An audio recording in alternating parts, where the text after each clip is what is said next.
perbedaan alamat sel relatif, sel absolut dan semi absolut.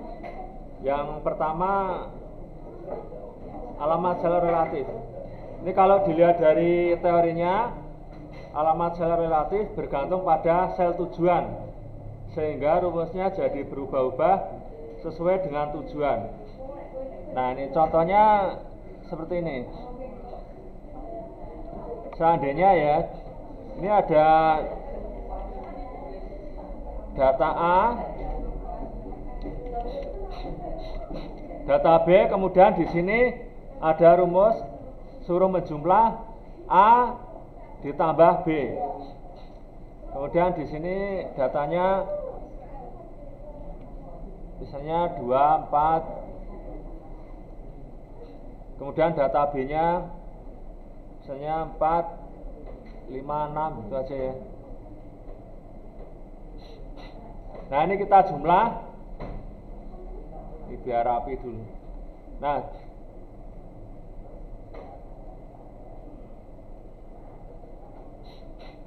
hasil penjumlahan A dan B itu kalau sel relatif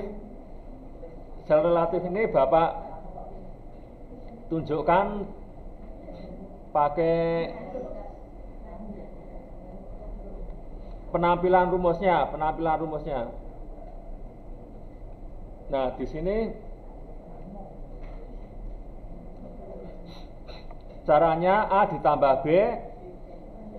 Cara penulisan rumusnya sama dengan sel yang memuat angka 2, karena ini di baris kedua ya. Sel yang memuat angka 2 diklik, tambah sel yang memuat angka 4. Nah, ini. Kemudian ini rumusnya seperti ini ya. Ini rumusnya seperti ini. Nah, kalau selnya disalin atau di copy ya ke bawah atau di drag, nanti sel di bawahnya ini akan mengikuti, bukan A2 B2 tapi sesuai barisnya. Kalau di sini jadi A3 B3 karena ini baris ketiga. Nah, ini namanya sel relatif. Ini kalau Bapak salin ke bawah, nah inilah yang disebut dengan sel relatif ya. Dia akan mengikuti seperti ini. A4 B4, ini baris kelima, A5 B5, baris ke-6 A6 B6. Nah, dan seterusnya. Mengapa yang berubah barisnya? Baris 2, 3, 4, 5, 6. Karena di sini letak selnya yang berubah itu baris ya. Baris ini. Sedangkan kolom yang dijumlah, isi yang dijumlah ini kan letaknya di kolom A. Semuanya ada di kolom A ya. 4 di kolom A, 6 di kolom A, 8 ini ada di kolom A ini ya. Sehingga A-nya tetap, kolomnya tetap. B-nya juga begitu. Isinya data B itu ada di kolom B, maka B-nya tetap. Sedangkan barisnya yang berubah. Ini baris kedua berisi 24, baris ketiga berisi 45, baris keempat berisi 66 gitu ya. Dan seterusnya. Ini namanya sel relatif tadi ya. Sel relatif. Nah, ini sel relatif. Paham ya? Nah, sekarang sel absolut, alamat sel absolut. Alamat sel absolut adalah alamat sel yang tetap alias absolut. Absolut itu tetap ya, tetap. Nah, tetap. Istilahnya selnya itu sudah di penjara sehingga kemana-mana ya di dalam penjara itu gitu ya. Apabila sel yang berisi rumus tersebut dikopi ke sel yang lain, maka rumus tersebut tidak berubah. Ciri-cirinya sel absolut memakai tanda dolar itu ya. Seperti ini, dolar A, dolar 1 itu ya. Atau nanti klik F4, tombol F4. Contohnya ini. Misalnya ini data Y ya. Data Y. Ada data Y, ada 10, 12 itu ya.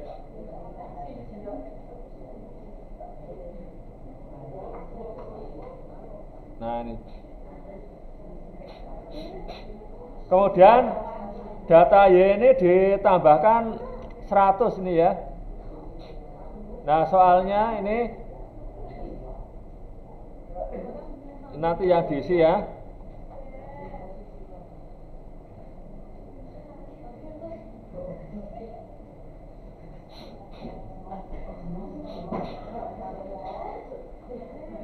Soalnya ini tambahkan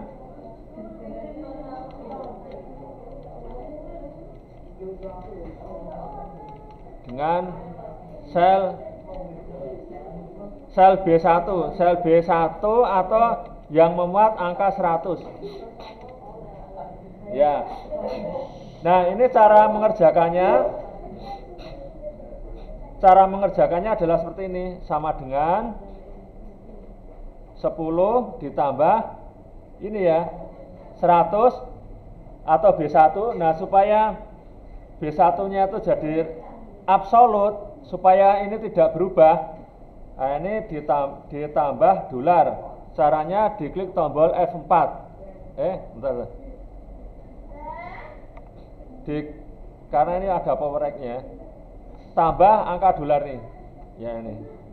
Nah.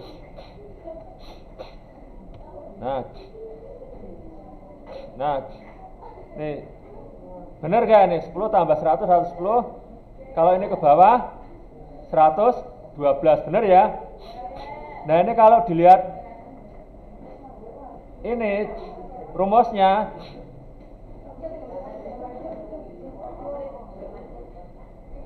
formula ya.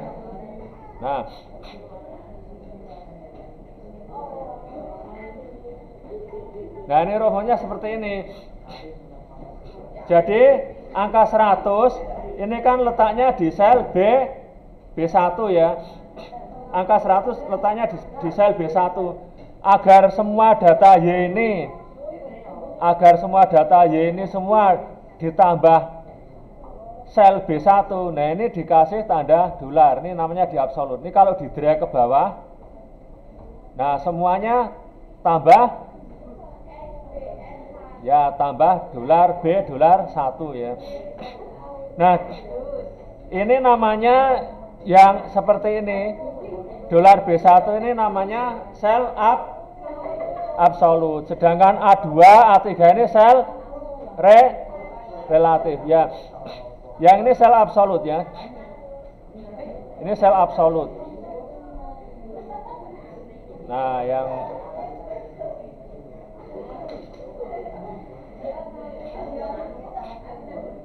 yang ini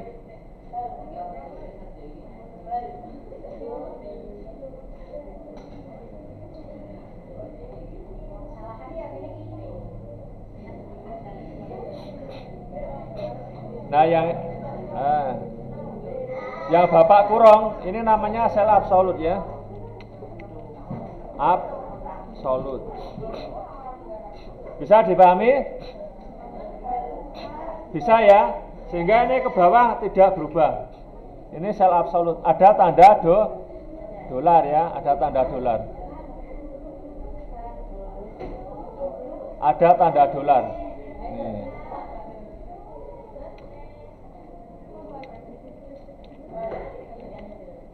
Tanda dolar. Nah, ini namanya sel absolut ya. Ada tanda dolar. Bisa ya dipahami ya. Sekarang sel semi absolut. Kalau semi absolut itu salah satu saja ya. Salah satu yang dikasih tanda dolar ini. Ini salah satu. Semi absolut. Misalnya ini data X.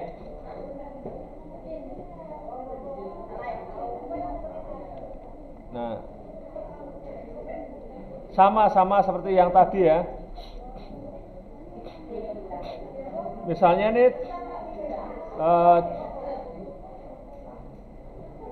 dikali ya. Nanti ini dikali 10.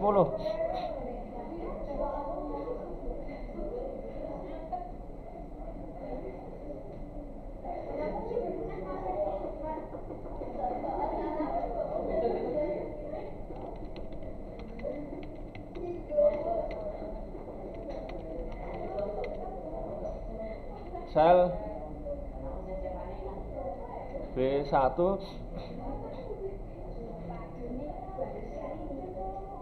atau yang memuat angka 10 ya.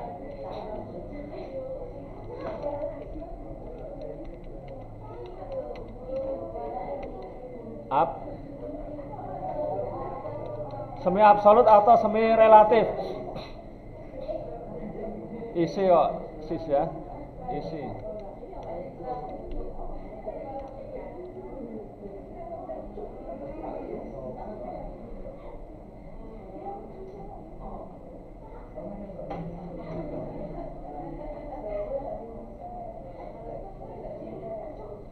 Nah. Ini pertanyaannya nih. Nah, kalau dengan semi absolut, maka yang dikasih tanda dolar nanti hanya salah satu ya. Ini cara mengerjakannya 2 kali ini sel B1 tapi hanya satu yang dikasih tanda dolar. Yang dikasih tanda dolar yang sebelum B apa sebelum angka 1 supaya absolut, supaya semi absolut. Nah, yang dikasih tanda dolar ini ya. Mengapa hanya sebelum angka 1? Karena yang berubah adalah barisnya ya, kolomnya tetap. Ini benar enggak 4 kali 10? Nah, betul ya. Nah, ini kalau dilihat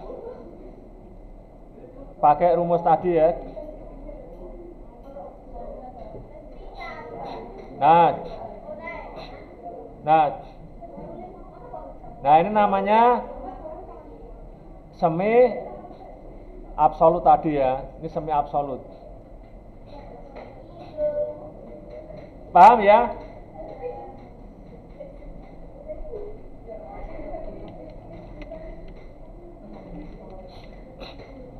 Ini semi absolut.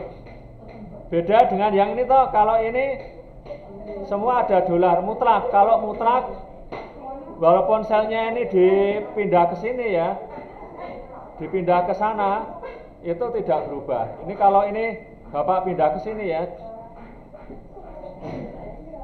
Nah, di sini ininya tetap nggak berubah ya.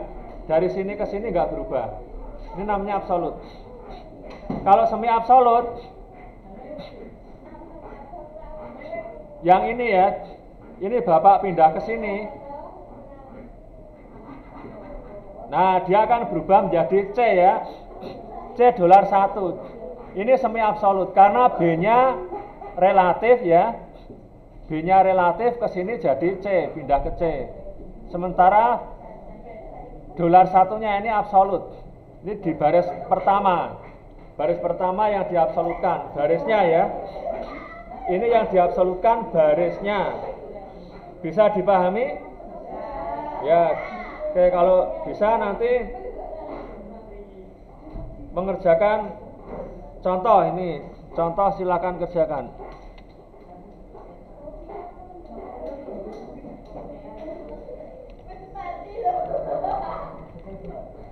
Jangan ya.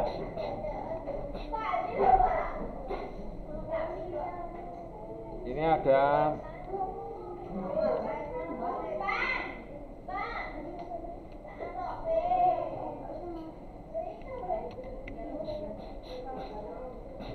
di sini A kali B ya.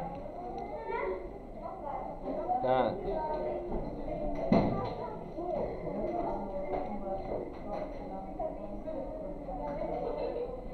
dua empat ini.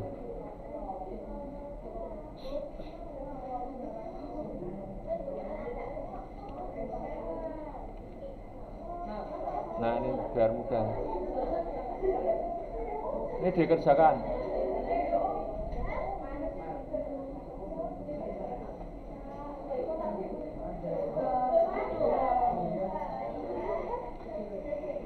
Hah?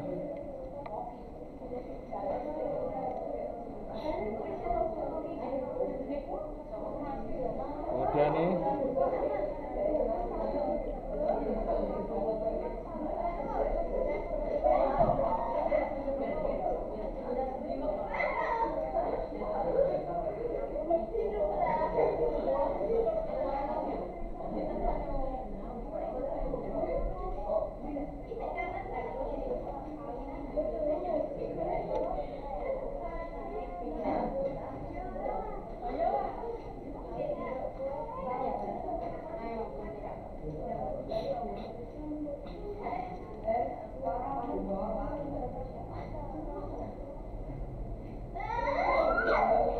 ini pertanyaannya ya.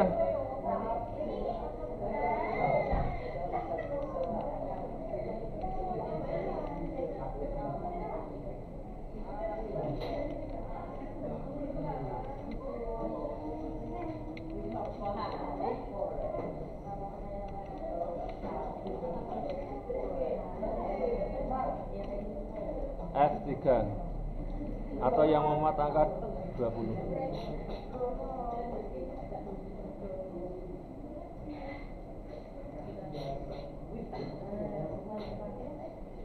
Kemudian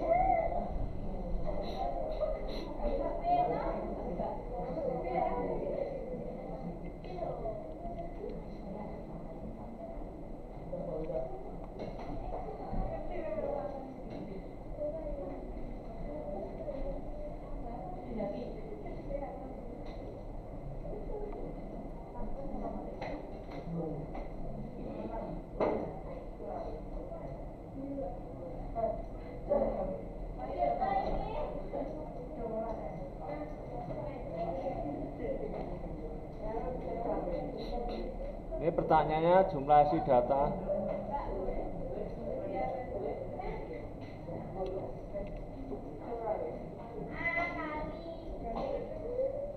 H3.